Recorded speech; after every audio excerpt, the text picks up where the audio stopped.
ಮೋದಿಯವರು ಒಂದು ಭರ್ಜರಿ ಆಫರನ್ನು ಕೊಟ್ಟಿದ್ದಾರೆ. ಏನು ಸ್ವಂತ ಮನೆ ಇಲ್ದವ್ರಿಗೆ ಸರ್ಕಾರದಿಂದ 1 ಕೋಟಿಗಿಂತ ಅಧಿಕ ಒಂದು ಮನೆಗಳನ್ನು ಕಟ್ಟಿಸಿ ಕೊಡ್ತಾ ಇದ್ದಾರೆ. ಅದು ಏನು ಅಂತ ಹೇಳಿ ಕಂಪ್ಲೀಟಾಗಿ ಹೇಳ್ತೀನಿ ಈ ವಿಡಿಯೋದಲ್ಲಿ. ಅದಕ್ಕೂ ಮುಂಚೆ ನಮ್ಮ ಚಾನಲ್ನ ಸಬ್ಸ್ಕ್ರೈಬ್ ಮಾಡ್ಕೊಳ್ಳಿ. ಈ ವಿಡಿಯೋ ಇಷ್ಟ ಆದರೆ ಒಂದು ಲೈಕ್ ಮಾಡಿ ವೀಕ್ಷಕರೇ. ಬನ್ನಿ ನೇರವಾಗಿ ವಿಡಿಯೋಗೆ ಹೋಗೋಣ.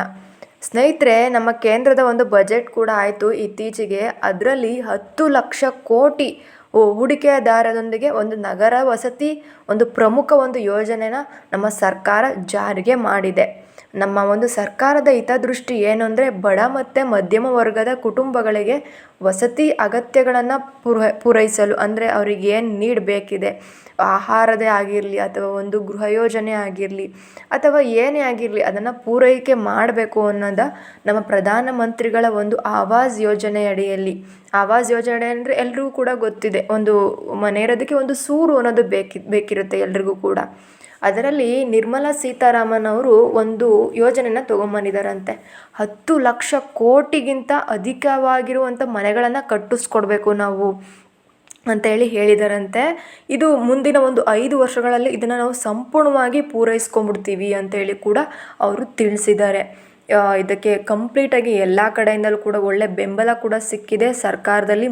ನಮ್ಮ ಸಿದ್ದರಾಮಯ್ಯನವರೇ ಆಗಿರಲಿ ಇದಕ್ಕೆ ಒಪ್ಕೊಂಡಿದ್ದಾರಂತೆ. ಇದನ್ನು ಕಂಪ್ಲೀಟಾಗಿ ನಮ್ಮ ರಾಜ್ಯದಲ್ಲೂ ಕೂಡ ನೆರವೇರಿಸಿ ನಮ್ಮ ರಾಜ್ಯದ ಜನತೆಗೂ ಕೂಡ ಇದು ಅತ್ಯವಶ್ಯಕ ಅಂತೇಳಿ ಹೇಳ್ತಾ ಇದ್ದಾರೆ.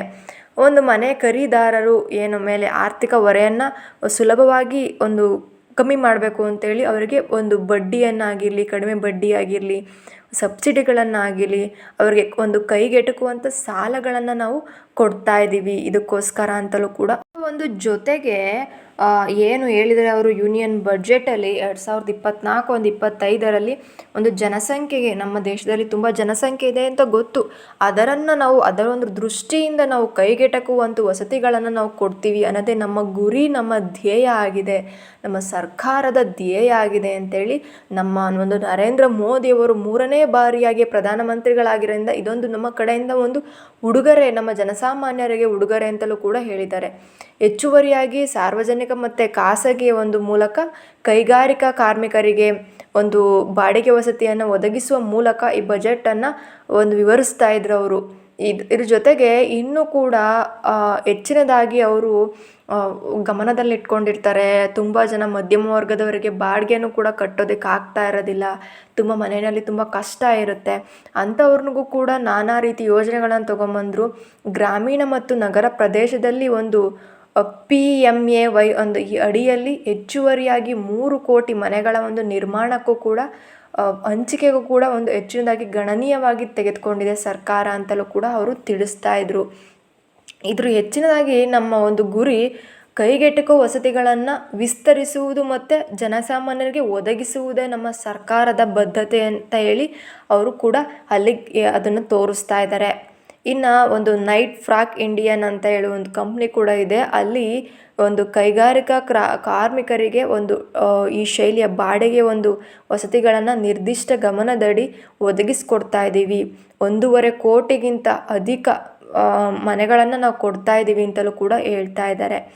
ನೋಡೋಣ ಇನ್ನೂ ಕೂಡ ಎಷ್ಟು ಬಡವ ಮತ್ತು ಮಧ್ಯಮ ವರ್ಗದವರಿಗೆ ಇದರ ಒಂದು ಅಡಿಯಲ್ಲಿ ಮನೆಯನ್ನು ತೆಗೆದುಕೊಂಡು ನೀವು ಕೂಡ ನಿಮ್ಮ ಒಂದು ಕುಟುಂಬದ ನಿಮ್ಮ ಪರಿವಾರ ಕೂಡ ಸೂಕ್ತವಾಗಿ ಚೆನ್ನಾಗಿರಬೇಕು ಅಂತ ಹೇಳಿ ಸರ್ಕಾರ ಯೋಚನೆ ಮಾಡ್ತಾ ಇದೆ. ಅದಕ್ಕೆ ನಿಮ್ಮವಾಗಿ ಬೇಕಾಗಿರುವಂಥ ದಾಖಲಾತಿಗಳನ್ನ ನೋಡೋದಾದರೆ ನಿಮ್ಮ ಹತ್ರ ಒಂದು ಆಧಾರ್ ಕಾರ್ಡ್ ಅನ್ನೋದಿರಬೇಕು, ನೀವು ಭಾರತೀಯರಾಗಿರಬೇಕಾಗಿರುತ್ತೆ, ನೀವೊಂದು ರೇಷನ್ ಕಾರ್ಡಲ್ಲಿ ನಿಮ್ಮ ಒಂದು ವಾರ್ಷಿಕ ಆದಾಯ ಅನ್ನೋದು ಕಮ್ಮಿ ಇರಬೇಕಾಗುತ್ತೆ. ವಾರ್ಷಿಕ ಆದಾಯದ ಮೇಲೆ ನಿಮ್ಗೆ ಒಂದು ಮನೆಗಳು ಕೂಡ ಸಿಗ್ತಾ ಹೋಗುತ್ತೆ. ಅದ್ರ ಜೊತೆಗೆ ನಿಮ್ಮ ಒಂದು ಏನು ನಿಮ್ಮ ವಾರ್ಷಿಕ ಆದಾಯದಲ್ಲಿ ಯಾರು ಕೂಡ GST ಪೇಯರ್ಸ್ ಇರಬಾರ್ದು.